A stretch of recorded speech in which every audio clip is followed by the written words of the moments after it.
حضرت عمر کا بیٹا مصر گیا، وہاں سے کمائی کر کے لایا، تجارت کرنے گیا، لاکھوں کا مال۔ کون سا باپ ہے دنیا میں جس کا بیٹا باہر سے پیسے لے کے آئے تو ابا تفصیل پوچھے کہ بیٹا کہاں سے کمائے، کہاں سے لایا، کتنے ملے، کیوں آئے؟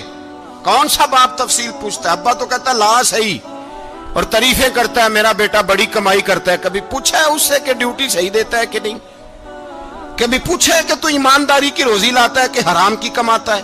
یہ باپ کی ذمہ داری ہے، یہ اماں کی ذمہ داری ہے۔ پھر کہتا ہے بیماری کیسے آ گئی، پریشانی کیسے آ گئی؟ تو نے کبھی سوال کیا اپنی اولاد سے؟ حضرت عمر فاروق رضی اللہ تعالیٰ عنہ کا بیٹا مصر سے پیسے کما کے لایا تو جناب عمر نے بلایا، فرمایا بیٹے اتنی تو تیرے پاس راس ہی نہیں تھی، تھوڑے سے تو پیسے لے کے گیا تھا، اتنی کمائی کیسے ہو گئی؟ اتنے تو پیسے نہیں تھے صاحب، کہاں سے کمائی لائے؟ اس نے کہا ابا جی وہ جو میرے چچا ہے نا مصر کے گورنر، آپ کے دوست، انہوں نے میری مدد کی ہے۔ فرمایا جتنے لوگ گئے تھے سب کی ہے مدد اس نے؟ کہا نہیں صرف میری کی۔ فرمایا تیری کیوں کی؟ تیری کیوں کی؟ کہا حضور آپ کے دوست ہیں۔ فرمایا چپ کر، حضور انہوں نے مجھے اتنے پیسے دیے، میں نے کاروبار میں ڈالے تو نفع آیا تو میں ان کی رقم دے کے۔ فرمایا خاموش ہو جا، باقی جتنے لوگ گئے تھے سب کی مدد کی اس نے؟ کہا نہیں حضور صرف میری کی۔ فرمایا اس نے تیری مدد نہیں کی، اس نے خلیفہ کے بیٹے کی مدد کی، اس لیے کہ وہ خلیفہ کو اپنے حق میں نرم کر سکے۔ فرمایا آدھا مال تیرا ہے، آدھا مال غنیمت کا ہے، مال خزانہ کا ہے، مسلمانوں کا ہے، اس لیے کہ تو جو وہاں سے مال کما کے لایا ہے وہ اپنے باپ کے خلیفہ ہونے کی وجہ سے کما کے لایا ہے، لہذا رکھ ادھر۔ یہاں کہتے ہیں کدھر سے آیا، کیسے آیا، کون سا حساب دیں، کیا کریں؟ او بھائی حضرت عمر رضی اللہ تعالیٰ عنہ کا اپنی اولاد کے بارے میں یہ رنگ ہے۔ ایک جنگ سے نا خوشبو آئی، خوشبو بڑی مہنگی ہوتی تھی، عرب میں خوشبو آج بھی بڑی مہنگی ہے، وہ زیادہ استعمال کرتے ہیں۔ میری باتوں کی سمجھ آ رہی ہے میرے بھائیوں؟ بڑی مہنگی خوشبو تھی۔ جب وہ خوشبو آئی تو حضرت عمر نے کہا، گھر میں پہلے پہنچی حضرت عمر کے، چونکہ زیادہ عورتیں استعمال کرتی تھی گھر کے اندر خوشبو، مرد بھی لگاتے تھے۔ حضرت عمر نے اپنی بیوی سے کہا، آپ کی زوجہ تو تھی وہ بڑی خوشبو کو پسند کرتی تھی۔ حضرت عمر نے اپنی زوجہ سے کہا کہ خوشبو لاؤ، میں نے ایک عورت کی ڈیوٹی لگائی ہے، وہ خوشبو تول کے نا تو حصہ برابر صحابہ میں بانٹ دے گی۔ تو آپ کی زوجہ کہنے لگی کسی بی بی کی ڈیوٹی لگانے کی کیا ضرورت تھی، میں جو موجود تھی میں بانٹ دیتی ہوں تول کے حصہ برابر۔ آپ نے فرمایا نہیں تو رہنے دے، وہ فلانی بی بی بانٹے گی۔ کہا حضور میں نے بھی بانٹنی ہے، میرے پہ کچھ حق ہے؟ آپ نے فرمایا نہیں تو تفصیل نہ پوچھ، تو خوشبو دے دے، کوئی اور بانٹے گی۔ خاتون خانہ تھی نا، کہنے لگی نہیں مجھے بھی آج آپ کو بتانا ہی پڑے گا کہ کوئی جو بانٹ سکتی ہے تو میں کیوں نہیں بانٹ سکتی؟ زوجہ کہتی عمر نے بات کی تو میری چیخیں نکل گئی۔ حضرت عمر فرمانے لگے جب تو خوشبو بانٹے گی نا تیرے ہاتھوں کو بھی لگے گی، تیرے دوپٹوں کو بھی لگ جائے گی۔ اگر رب کریم نے مجھ سے سوال پوچھا کہ عمر خوشبو تو مسلمانوں کی تھی، تیری بیوی کے دوپٹے کو کیوں لگ گئی، تو میں اللہ کے حضور کیا جواب دوں گا؟ اگر اللہ نے یہ سوال کیا کہ تیری بیوی نے کیوں لگائی، وہ تو حصہ تھا مسلمانوں کا، تو نے تیری بیوی نے کیوں لگائی؟ تو فرمایا میں نہیں چاہتا کہ اللہ کے حضور مجھے اور تجھے باز پرس ہو، لہذا کسی اور کو بانٹنے دے۔ زوجہ روئی اور تڑپ کے کہنے لگی عمر مجھے لگتا ہے صبح قیامت بھی تیری بیوی ہونے کی وجہ سے اللہ مجھے جنت عطا فرما دے گا، تیری زوجہ ہونے کی برکت سے۔ بھائی یہ معیار رکھا، خدا کی قسم ایسا شخص تاریخ میں دوبارہ نہیں آیا۔ اتنا بڑا آدمی، اتنا بڑا شخص، اتنا بڑا آدمی، اور پھر رنگ یہ ہے کہ عمر 22 لاکھ مربع میل کا حکمران، 22 لاکھ، اور کھجور کے درخت کے نیچے مٹی کا ڈھیلا لے کے سو گئے ہیں، پرواہ کوئی نہیں، کوئی مسئلہ ہی نہیں۔ 2 غلام ساتھ بیٹھے تو ایک روٹی حضرت عمر نے گھر سے منگوائی، تھوڑا سا سرکہ، تو غلام کہنے لگے ہم نے بھی کھانی ہے۔ فرمایا کوئی حرج نہیں، روٹی کو پیٹ بھر کے کھانا ضروری تو نہیں، 3 حصوں میں بانٹ لیتے۔ ایک آدمی آیا ہوا تھا مصر کا رہنے والا ملنے کے لیے، اس نے پوچھا عمر کدھر ہے، تو کہا وہ ادھر جاؤ مسجد میں بیٹھے ہوں گے، اور واپس آیا تو کہنے لگا وہاں تو 3 غلام بیٹھے ہیں۔ ایک روٹی بانٹ بانٹ کے کھا رہے ہیں, لگتا ہے کئی دنوں سے روٹی نہیں ملی. کہا 3 غلام تو کوئی نہیں, وہاں 2 ہی تھے, تیسرے تو امیر المومنین تھے. اس نے کہا نہیں 3 غلام ہیں, کپڑے بھی ایک طرح کے پہنے ہوئے, بلکہ 2 کے تو پھر صحیح ہیں, تیسرے کے تو زیادہ ماڑے ہیں. کپڑے بھی ایک طرح کے, کھانا پینا بھی ایک طرح کا, اور ان کا نشست برخاست بھی ایک طرح کی ہے, لہذا کوئی فرق نہیں. حضرت ابو ہریرہ کہتے ہیں میں لے کے آیا, اور جناب عمر کو جب میں نے کچی زمین میں تامت سمیٹ بیٹھے دیکھا تو میں رو پڑا. میں نے اس مصر سے آنے والے کو کہا تو اس کے جلوے دیکھ, اگر اس کی ذات میں اتنا حسن ہے تو محمد عربی کا مقام کیا ہوگا. یہ مقام غور ہے, مقام غور. 10 محرم کو لوگ دیگے پکائیں گے نا, نہیں پکانی ہے, کوئی بول دے نہیں ہاں نہ نہیں کر دے. پروگرام بدلیا تو نہیں دی عید کی کہ وہی کام شروع ہوا ہے لاسٹ ٹائٹ ہونے والا. کیوں جی, پکنی ہے نا دیکھیں 10 محرم کو انشاءاللہ تعالی, ہم بھی پکائیں گے انشاءاللہ, یہاں بھی پروگرام ہوگا. تو 10 محرم کو جو دیگ پکنی ہے تو ایسا نہیں ہو سکتا کہ 1 محرم کو حضرت عمر کے نام کی بھی کوئی پک جائے. اگر امام حسن حسین کے نام کی دیگیں پکیں تو جو امام حسن حسین کے سے پیار کرنے والے, جو امام حسن حسین سے, ہم لوگوں نے بھی عجیب رٹا اپنایا ہے نا, ہم لوگ بات کا ایک پہلو دیکھتے ہیں دوسرا نہیں دیکھتے. حضرت امام حسن اور حسین کو بھی نبی پاک نے شہید کہا, اور جناب عمر کو بھی رسول اللہ نے خود شہید فرمایا. فرمایا شہید ہے, خود فرمایا اپنی زبان سے کہ یہ شہید ہے, خود میرا عمر شہید ہے. تو ان کے نام کی دیگ نہیں پکنی چاہیے, اس طرف نہیں ہماری توجہ ہونی چاہیے. اور اہل بیت نبو, یہ بات میں پہلے بھی کرتا ہوں, آج پھر کرنا ضروری سمجھتا ہوں. اہل بیت کا پیار سن لو کان کھول کے, اہل بیت کا پیار اگر ہمیں کسی نے سکھایا ہے تو سیدنا عمر فاروق نے سکھایا ہے. اہل بیت نبوت کی محبت اگر کسی نے سکھائی ہے تو کس نے سکھائی ہے, بول کے بتائیے.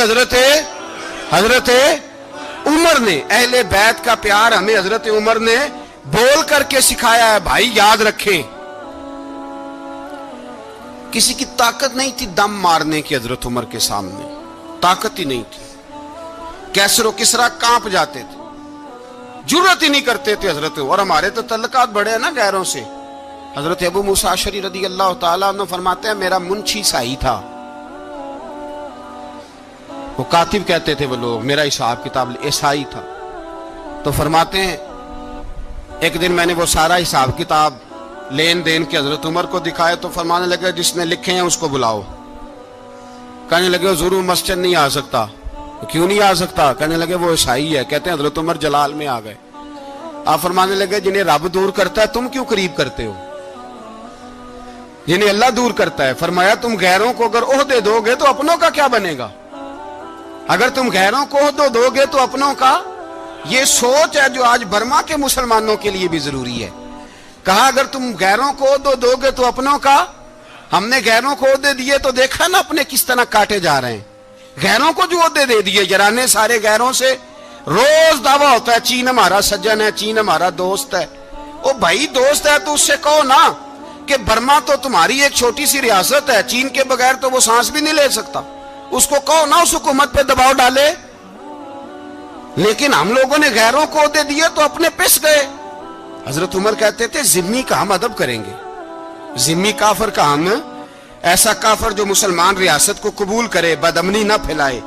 ایک آدمی کو آپ نے دیکھا آنکھوں سے نابینا ہے اور بھیک مانگ رہا ہے, تو حضرت عمر کو نظر آ گیا. فرمایا کون ہو؟ اس نے کہا میں یہودی ہوں.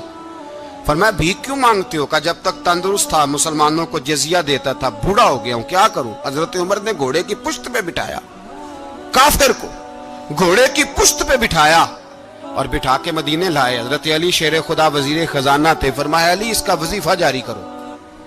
کہا یہ کون ہے؟ فرمایا یہ یہودی ہے لیکن یہ ہمیں جزیہ دیتا رہا, بوڑھا ہو گیا بیچارہ, بھیک مانگنے پہ مجبور ہے, ہماری حکومت کے اندر رہتا ہے, اس کا پورا وظیفہ جتنا خرچہ اتنا وظیفہ لگاؤ. حضرت علی کہتے ہیں میں وظیفہ لگا رہا تھا اور وہ میرے نبی کا کلمہ پڑھ رہا تھا, وہ رسول اللہ کا کلمہ پڑھ رہا تھا. یہ مزاج, یہ نہیں کہ کافر. حضرت عمر نے گورنروں کو خط لکھے تھے کہ زبردستی کسی کو مسلمان نہیں کرنا, جہاں ان کی عبادت گاہیں بنی ہو گرانی نہیں, کوئی مندر کوئی گرجا ضائع نہیں کرنا. اسلام سب کو جینے کا موقع دیتا ہے, پر بے ایمانوں ظالموں